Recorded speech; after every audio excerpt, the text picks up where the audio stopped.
मान लो कि लालू प्रसाद यादव के सरकार जो थे उसको आप सरेआम हर जगह कहा करते हैं लोग विपक्ष वाले कि वो जंगल राज था, जंगल राज था।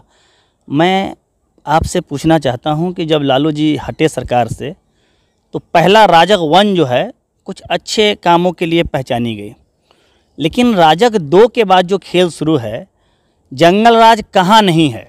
अगर हम मुजफ्फरपुर के परिप्रेक्ष्य में बता दें तो इसी पिछली सरकार, जिसको आप मंगल राज कहिए, सुशासन कहिए, कानून का राज कहिए, न्याय के साथ विकास का राज कहिए, उसी में मुजफ्फरपुर की बेटी नवरूणा उठाई गई थी। क्या इस सरकार ने उसके परिजनों को नवरूणा वापस करा दी है? इसी सरकार में पूर्व मेयर जो इसी दल के प्रतिनिधि हुआ करते थे, सदस्य हुआ करते थे, जिनको सरेआम चौक चौराहे पर चीथड़े उड़ा दे गए, 32 गोली मारी गई, यह एक नृशंसता का प्रकाष्ठा था। इसी सरकार ने, हत्या होना कोई नई बात नहीं है, हत्या होती रहती है, लेकिन क्या उसके गुनहगारों को पहचाना गया, सज़ा दी गई? ऐसा भी नहीं हुआ।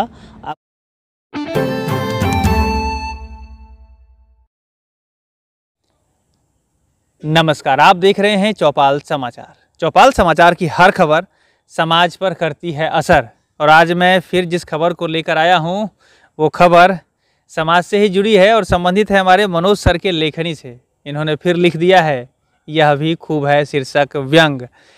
लेकिन मैं कहना चाहूँगा ये व्यंग जो है ना आपको झकझोर देगा। बार बार मैं कहता हूँ व्यंग को ज़रूर देखिए, और इनके पहले वाले वीडियो को भी अगर आपने नहीं देखा होगा तो जरूर चौपाल समाचार में सर्च कर उस वीडियो को भी देखिए। व्यंग इनका जो होता है ना वो समाज को सोचने पर मजबूर करता है, और इसमें भी आपको ऐसी ऐसी बातें अभी नज़र आने वाली है, सुनने वाले हैं आप, जिसको आप सोचते हैं कि कोई पत्रकार हो, कोई ऐसे व्यक्ति हो जिस पर कोई आवाज़ उठाए, तो उसी बात को लेकर इन्होंने लिख दिया है, यह भी खूब है।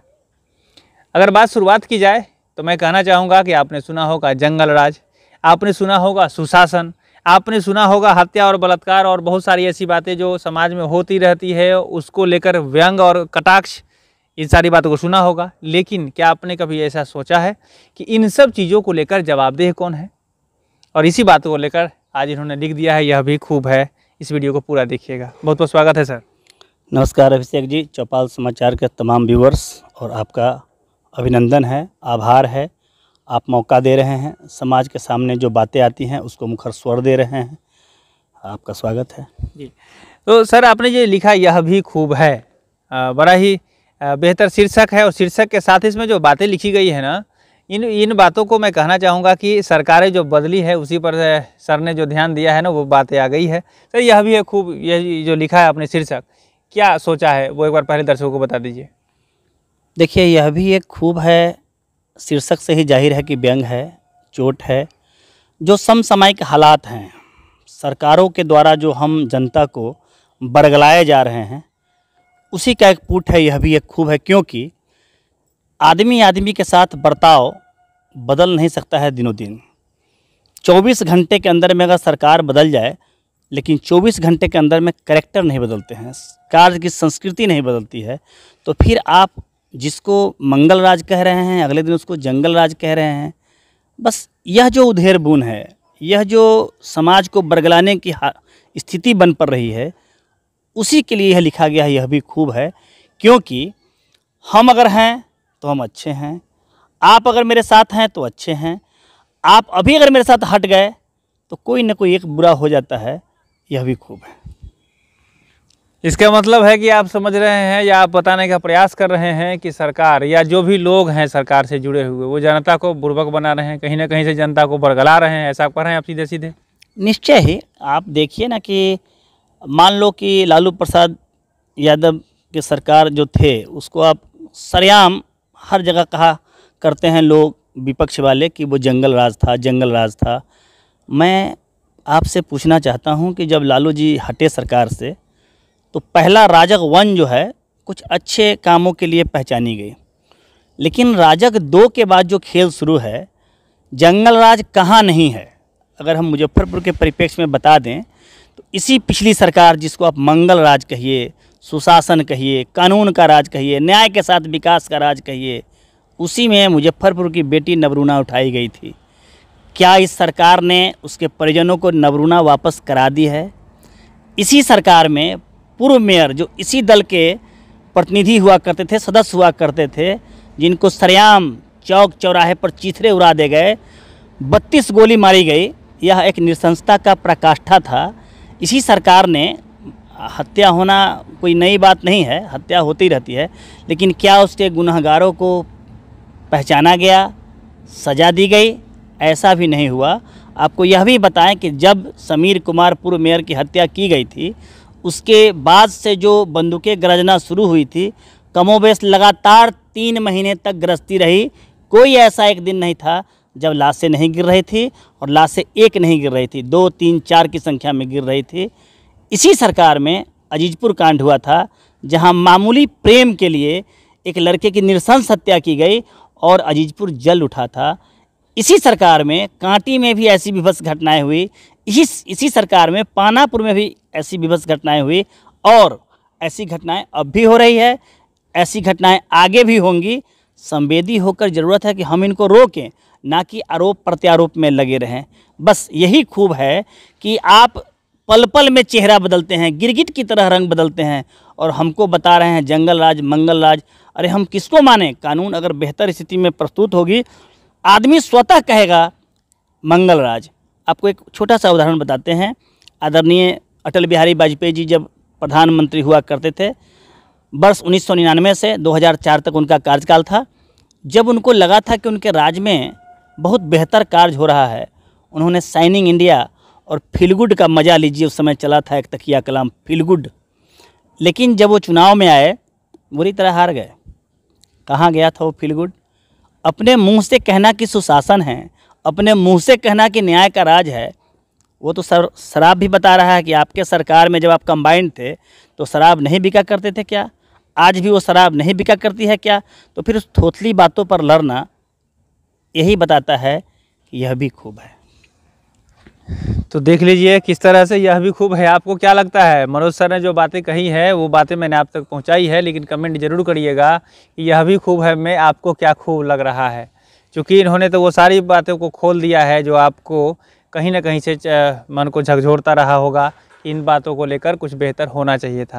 अच्छा, एक बात और बताइए सर कि आपने बहुत सारी ऐसी बातें तो बताई, लेकिन जैसी बातें लोग सुनाते रहते हैं कि सरकार जब आई शराबबंदी हुआ है, फिर उसके बाद लोग पढ़ रहे हैं, अब स्कूलें खुल रही है, हर पंचायत में विद्यालय, और क्या कहते हैं पंचायत में स्तर पर जो 5वीं क्लास तक से लेकर और मैट्रिक तक पढ़ाई के लिए पंचायत स्तर पर व्यवस्था की बात, बहुत सारी ऐसी बातें चलती रहती है। तो क्या लगता है ये सब थोथली जो बातें हैं ये किस लिए होती है? अगर आप कह रहे हैं कि थोथली होती है तो अभिषेक जी, ऐसा है कि आपने बहुत अच्छा सवाल रखा है। जितने भी सवाल आपने खड़ा किए हैं, इसकी शुरुआत किसने की? शराबबंदी लाने का काम किसने किया? मुख्यमंत्री नीतीश कुमार जी ने किया। उनके समर्थन में भाजपा हुआ करती थी, तो अंतः पद से विरोध किया करती थी। आपको बता देते हैं कि शराब नीतीश कुमार ने एक दिन में बंद नहीं किया था।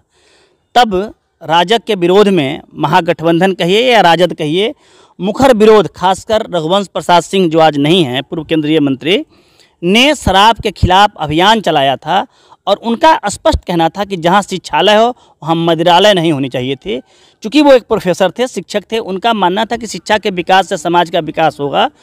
तो उन्होंने जो विरोध खड़ा किया था, तो उसको स्वीकारते हुए नीतीश कुमार जी ने मुख्यमंत्री की हैसियत से शराबबंदी कानून को लाने का काम किया। वो जानते थे कि बिहार में जिस तरीके से शराब जड़ पकड़ चुकी है, वह शराब का पीना एक दिन में ख़त्म नहीं होगा। तो उन्होंने पहले देसी शराब पर बंदी लगाई, लेकिन दुर्भाग्य या सौभाग्य कहिए कि उस समय भाजपा विरोध में चली गई थी। तब वो राजग टूटकर महागठबंधन में नीतीश कुमार जदयू का अलायंस हुआ था। तो भाजपा ने इतना अति विरोध उत्साह के साथ दिखाया कि आदरणीय मुख्यमंत्री ने अगले दिन घोषणा की कि शराब पूर्णबंदी होगी बिहार में। तब से पूर्णबंदी कानून किताबों के साथ लागू है, और लुका छुपी के खेल में शराब भी अपने गति से पानी की तरह बिहार में बह रहा है। एक मुख्यमंत्री, बहुत यह भी सुनने में आता है कि पूरे महकमे को सरकार शराब रोकने के लिए लगा दिया है। ऐसी नौबत क्यों पड़ती है? शराब मुख्यमंत्री पी रहे हैं, शराब सरकार पी रही है, शराब हम और आप पी रहे हैं, और शराब हमारे और आपके बीच परोसे जाते हैं, ऐसा स्पष्ट है। इनको भी अगर खद्दादारियों का, वर्दीधारियों का संरक्षण नहीं प्राप्त हो, कोई माई का लाल का हिम्मत नहीं है कि शराब एक पग भी लेकर चल सकता है। ऐसे में कानून का माहौल कौन उड़ा रहा है, यह भी खूब है। यह भी खूब है। अब बातों को इतना खोलें, एक बार आपके स्क्रीन पर मैं दिखाई देता हूँ। यह भी खूब है, पढ़ लीजिए। इससे यह भी खूब है कि व्यंग में वो बात, सारी बातों को लिख दिया इन्होंने, समाज के बीच लाकर लोग इन्होंने रख दिया है। और मैं समझता हूं कि अब आपका दायित्व तो बनता है कि आप इस वीडियो को शेयर करिए। और यह भी खूब है, व्यंग का जो इनका जो सोचना था, जिस स्तर पर आपको जागृत करने के लिए ये लिख रहे हैं, आप सभी जगिए, समाज हित में काम करिए, समाज को बेहतर बनाइए। और यह भी खूब है कि गलत जो कह रहे हैं कि जो ऐसी बातें जो हम लोगों को बरगलाने के लिए, या यूँ कहे कि समाज को घुमा फिरा कर वो वोट के राजनीति को जो की जा रही है, उससे परखिए, समझिए और बेहतर बनिए। आखिरी में आपने तो सारी बातों को लिख ही दिया है। यह भी खूब है। और आपका जो व्यंग है, हमें आशा है कि समाज के लिए बहुत ही रहेगा बेहतर। आप क्या संदेश देना चाहेंगे समाज को कि क्या उसे करना चाहिए लोगों को? देखिए, मेरा मानना है वैचारिक राजनीतिक बातें हों तो बेहतर है, सिद्धांत के साथ राजनीति हो तो बेहतर है। अन्यथा आप झूठी और थोथली बातों से हमको बरगलाइए मत। अभी आपने देखा होगा कि जैसे सरकार बदली है, भाजपा नेता जो पूर्व में बिहार के उप मुख्यमंत्री भी थे, उन्होंने सवाल खड़ा किया त्वरित तेजस्वी प्रसाद जो उप मुख्यमंत्री हैं उनके साथ, कि आपने वादा किया था 10 लाख नौकरी का, आपने जो वादा किया था उसको कब तक पूरा कर रहे हैं, समय दीजिए।